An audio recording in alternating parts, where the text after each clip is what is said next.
নমস্কার বন্ধুরা, আপনাদের সকলকে সিম্পল রন্ধনশালা চ্যানেলে অনেক অনেক স্বাগত। আজ আমি আপনাদের সঙ্গে একটি চটজলদি স্ন্যাক্স রেসিপি শেয়ার করে নিতে চলেছি। বাড়িতে থাকা মাত্র কয়েকটি উপকরণ দিয়ে কিভাবে এই স্ন্যাক্সটা আমি বানালাম চলুন দেখে নিই। তাই পুরো ভিডিওটা স্কিপ না করে দেখতে থাকুন এবং অবশ্যই আমাদেরকে জানান যে আপনাদের ভিডিওটা কেমন লাগলো এবং অবশ্যই বাড়িতে এই স্ন্যাক্সটা বানিয়ে খান। স্ন্যাক্সটা বানানোর জন্য একটা আলুর পুর তৈরি করতে হবে, সেই জন্য স্ন্যাক্সগুলো বানানোর জন্য আমি প্রথমে কয়েকটা আলু নিয়ে নিয়েছি এবং সেই আলুগুলোকে খুব ভালো করে আমি টুকরো টুকরো করে কেটে নিচ্ছি। তো এভাবেই টুকরো টুকরো করে আলুগুলোকে কেটে নিতে হবে বন্ধুরা, আপনারাও কিন্তু এইভাবে কেটে নেবেন। যেহেতু গরম পড়েছে, তো এই সময় আমাদের চটজলদি চটপটা খাবার খেতে খুব ভালো লাগে, তাই আপনাদের সাথে আজ আমি এই স্ন্যাক্সের রেসিপিটা শেয়ার করে নিতে চলেছি। আশা করছি আপনাদের এই ভিডিওটা ভালো লাগবে। তো সমস্ত আলুগুলো আমি এভাবে খুব ভালো করে টুকরো টুকরো করে কেটে নিয়েছি। এরপর আমি একটা টমেটো কেটে নিয়েছি। আপনারা চাইলে আলু এবং টমেটোর সাথে অন্য সবজিও দিতে পারেন। টমেটো এবং আলু কেটে নেওয়ার পর আমি কয়েকটা কাঁচা লঙ্কা এখানে কেটে নিচ্ছি।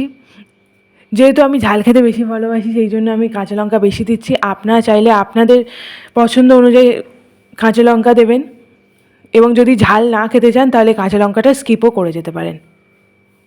তো কাঁচা লঙ্কাগুলোকে আমি টুকরো করে কেটে নিয়েছি। এর সাথে নিয়ে নিয়েছি আমি এক টুকরো আদা। আদাটাকে খুব ভালো করে আমি গ্রেট করে নেব। আমি এই স্ন্যাক্সটা নিরামিষ বানাচ্ছি, সেই জন্য পেঁয়াজ এবং রসুন নিয়ে নিই। আপনারা চাইলে পেঁয়াজ এবং রসুনটাকেও নিতে পারেন, তাহলে কিন্তু পেঁয়াজটাকে অল্প পরিমাণে গ্রেট করে নিতে হবে, বেটে নিতে হবে না। আর রসুনটাকেও খুব মিহি করে বাটতে হবে না, শুধু খুব ভালো করে কুচি কুচি করে নেবেন। তো পুরো আদাটা আমি খুব ভালো করে গ্রেট করে নিয়েছি এবং আদা বাটাটা হয়ে গেছে। পুর বানানোর জন্য সমস্ত উপকরণ তৈরি হয়ে গেছে। চলুন তাহলে দেখে নিই এই সমস্ত উপকরণগুলো দিয়ে কিভাবে আমরা চটপটে একটা পুর বানাতে পারি। পুরটা বানিয়ে নেওয়ার জন্য প্রথমে আমি আলুটাকে খুব ভালো করে সিদ্ধ হতে দেব। এরপর এই স্ন্যাক্সটা বানানোর জন্য আমার একটা বেসনের ব্যাটার দরকার এবং সেই ব্যাটারটা বানানোর জন্য প্রথমে আমি একটি পাত্রে কিছুটা পরিমাণে বেসন নিয়ে নিয়েছি। বেসনের সাথে বেশ কয়েকটা উপকরণ আমি এখানে দিয়ে দেব। প্রথমে দিয়ে দিচ্ছি বেসনটার সাথে পরিমাণ মতো নুন। নুনটা দেওয়া হয়ে গেছে, এর সাথে আমি দিয়ে দেব কিছুটা পরিমাণে কালো জিরে। কালো জিরেও দেওয়া হয়ে গেছে। বেসনে নুন এবং কালো জিরে দেওয়ার সাথে সাথে এরপরে আমি দিয়ে দেব কিছুটা পরিমাণে হলুদ গুঁড়ো। হলুদ গুঁড়ো দিয়ে বেসনের ব্যাটারটা কিন্তু দেখতেও সুন্দর হবে। তারপর দিয়ে দেব কিছুটা পরিমাণে খাবার সোডা। খাবার সোডা দেওয়ার ফলে স্ন্যাক্সটা কিন্তু মুচমুচে খেতে হবে। তো সমস্ত উপকরণগুলো খুব ভালোভাবে বেসনের সাথে আমি মিশিয়ে নেব এবং যাতে বেসনের ব্যাটারটা খুব ভালো হয়, সেই জন্য আমি অল্প পরিমাণ জল দিয়ে বেসনটা দিয়ে একটা মোটা ব্যাটার তৈরি করে নেব। খুব বেশি পাতলা হবে না, বেসনের ব্যাটারটার ঘনত্ব খুব বেশি পাতলা হবে না বা খুব বেশি মোটা হবে না, তাই অল্প অল্প জল দিয়ে আপনারা কিন্তু একটা ভালো ব্যাটার তৈরি করে নেবেন। তো এভাবেই আমি বেসনের ব্যাটারটাকে খুব ভালো করে বানিয়ে নেব, যাতে স্ন্যাক্সটা বানাতেও সুবিধা হয় এবং খেতেও ভালো লাগে এবং বেসনের ব্যাটারটা যাতে খুব পাতলা না হয়ে যায়। তো বেশ কিছুক্ষণ ধরে ব্যাটারটাকে খুব ভালো করে মিশিয়ে নিয়েছি। তো দেখুন বন্ধুরা, আপনারা দেখলেই বুঝতে পারবেন যে বেসনের ব্যাটারটা এই রকমভাবেই তৈরি করতে হবে।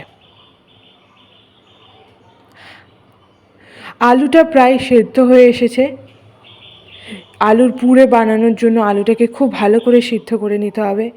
আলুটা সিদ্ধ হয়ে এসেছে, এবার আমি এটাকে একটা পাত্রে ঢেলে নেব।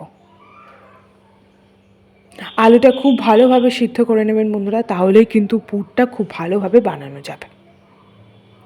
এরপর আমি কড়াইতে 4টে শুকনো লঙ্কা, গোটা গরম মশলা দিয়ে খুব ভালো করে এটা ফোড়ন দিয়ে নেব।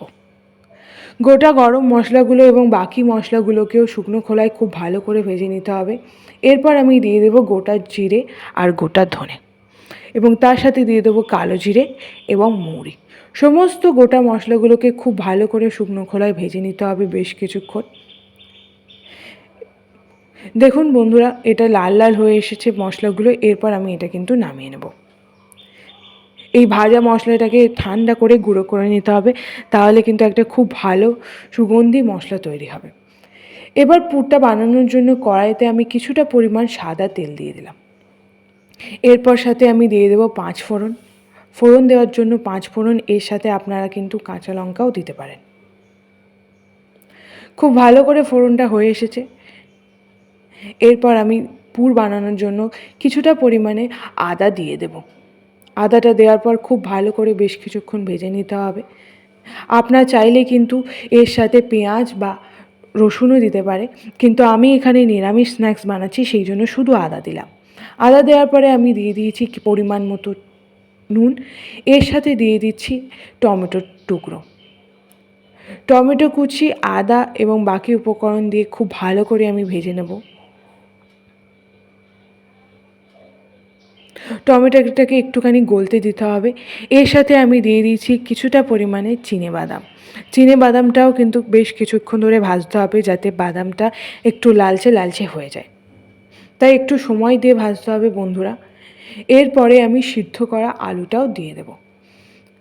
সিদ্ধ করে নেওয়া আলুটাকে দিয়ে খুব ভালো করে এটাকে মিশিয়ে নিতে হবে, যাতে এটা পুরের আকারে তৈরি হয়।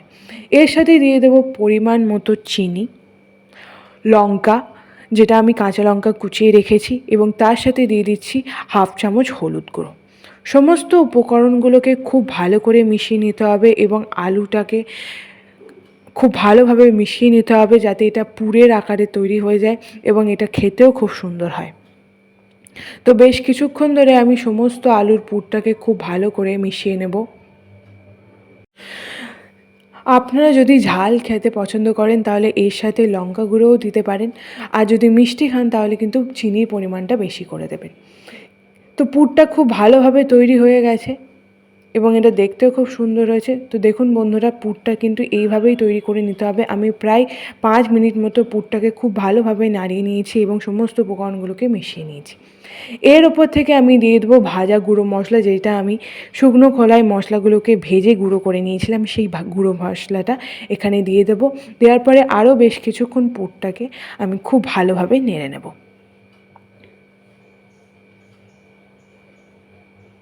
পুরটা থেকে খুব সুন্দর একটা গন্ধ বেরিয়েছে বন্ধুরা। আপনারাও অবশ্যই বাড়িতে বানিয়ে দেখবেন এবং আমাদেরকে জানাবেন কী রকম লাগলো।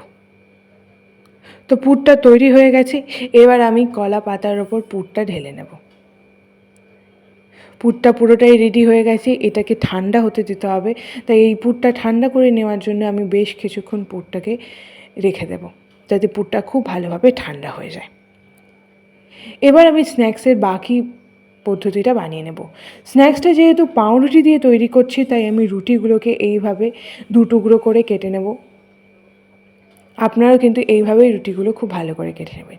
পাউরুটি দিয়ে পুরো স্ন্যাক্সটা বানানো হচ্ছে, তাই স্ন্যাক্সটা টেস্টিও হবে এবং খুব তাড়াতাড়ি বানানো যাবে, কারণ পাউরুটি আমাদের সকলের কাছে সহজলভ্য। তো এইভাবে বাকি পাউরুটির টুকরোগুলোকেও আমি কেটে নেব।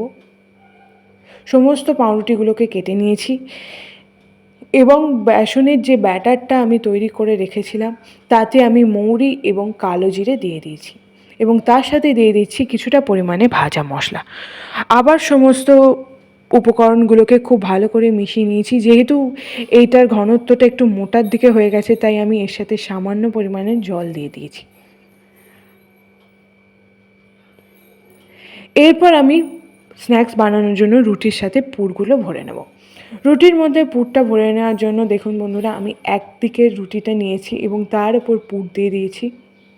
পুরটা বেশি করে দিয়ে দেবেন, তাহলে কিন্তু স্ন্যাক্সটা খেতেও খুব ভালো লাগবে। এবং অপর রুটিটা তার উপর দিয়ে খুব ভালো করে আমি স্ন্যাক্সেরটা বানিয়ে নিয়েছি। আপনারাও অবশ্যই এইভাবেই কিন্তু পুরো পদ্ধতিটা বানিয়ে নেবেন, এটা খেতেও খুব ভালো লাগবে। আমি এখানে রুটি ব্যবহার করে নিয়েছি। আপনারা চাইলে এই পুরটাকেই কিন্তু বেসনের ব্যাটারে কোট করে ভেজে নিয়ে পুর বানিয়ে নিতে পারেন। তো একে একে সবগুলোকেই করে নেব এবং এটা ধীরে ধীরে করতে হবে। এমনভাবে করবেন বন্ধুরা, যাতে ভেতরের পুরটা রুটি থেকে বাইরে বেরিয়ে না আসে। তো সেভাবেই বানাবেন এবং পুরটা বেশি দেবেন, তাহলে কিন্তু স্ন্যাক্সটা খেতেও খুব ভালো লাগবে। তো অবশ্যই পুরো ভিডিওটা দেখুন এবং আমাদেরকে কমেন্ট করে জানান আপনাদের এই পুরো ভিডিওটা কেমন লাগলো। সবগুলো স্ন্যাক্সের আমি বানিয়ে নিয়েছি। এবার এই ব্রেডগুলোকে ভাজার জন্য আমি কড়াইতে কিছুটা পরিমাণে সাদা তেল দিয়ে দিয়েছি। তেলটা গরম হতে থাকুক, ততক্ষণ আমি স্ন্যাক্সের জন্য রুটিগুলোকে কোট করে নেব। তো আগে আগে সবগুলোকে তেলে ভেজে নেব। তার জন্য আমি বেসনে খুব ভালো করে কোট করে নিয়েছি, যাতে দুদিকটায় বেসনে খুব ভালো করে লেগে যায়। এবং এক এক করে আমি সমস্ত পকোড়াগুলোকে বা স্ন্যাক্সগুলোকে খুব ভালো করে ভেজে নেব। সমস্ত ব্রেড পকোড়াগুলোকে খুব ভালো করে ভাজতে হবে। এই সময় গ্যাসের আঁচটা হাই ফ্লেমেই থাকবে। তো একদিকটা লাল হয়ে গেছে, এবার আমি এটাকে উল্টে দেব। দেখুন বন্ধুরা, এরকম বাদামি রং আসবে পুরো স্ন্যাক্সটাতে, এবং এটা দেখতেও সুন্দর লাগছে। পুরো ব্রেড পকোড়া তৈরি হয়ে গেছে। তো একটা তৈরি হয়ে গেছে, এটা আমি নিয়ে নেব। খুব ভালো করে তেলটাকে ঝরিয়ে নিয়ে আমি স্ন্যাক্সটাকে বানিয়ে ফেলেছি।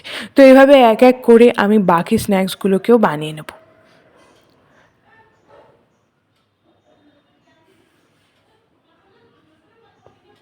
অবশ্যই এই পুরো ভিডিওটা স্কিপ না করে দেখতে থাকুন, এবং এই জলদি চটপটা স্ন্যাক্সটা খুব তাড়াতাড়ি বাড়িতে বানিয়ে ফেলুন। এবং আমাদের চ্যানেলটিকে সাবস্ক্রাইব করে দিন, তার পাশের বেল আইকনটিও প্রেস করে দিন নতুন নতুন ভিডিও নোটিফিকেশন পাওয়ার জন্য। তো এভাবেই আমি এক এক করে সমস্ত স্ন্যাক্সগুলোকে বানিয়ে ফেলছি। এবং দেখুন বন্ধুরা, সমস্ত স্ন্যাক্সগুলো দেখতেও কিন্তু সুন্দর হয়েছে, এবং আশা করছি খেতেও খুব ভালো হবে।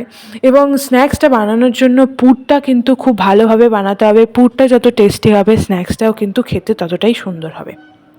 তো এভাবে আমি সমস্ত স্ন্যাক্সগুলোকে খুব ভালো করে ভেজে নিয়েছি। সমস্ত স্ন্যাক্সগুলো বা ব্রেড পকোড়াগুলো তৈরি হয়ে গেছে। এটা আপনারা কিন্তু চটজলদি বাড়িতে সহজভাবে বানিয়ে ফেলুন, এই ব্রেড পকোড়া বা ব্রেডের স্ন্যাক্স। তো অবশ্যই এর সাথে আমি চাটনি বা কাসুন্দি দিয়ে খেতে পারি। এবং এরকম নতুন নতুন ভিডিও পাওয়ার জন্য আমাদের চ্যানেলটিকে সাবস্ক্রাইব করে দিন, পাশের বেল আইকনটা প্রেস করুন। ভিডিওটা ভালো লাগলে লাইক করুন, শেয়ার করুন, এবং আমাদের কমেন্ট করে জানান কেমন লাগলো আপনাদের এই ভিডিওটা। এবং অবশ্যই আমাদের চ্যানেলের সাথে থাকুন। ধন্যবাদ।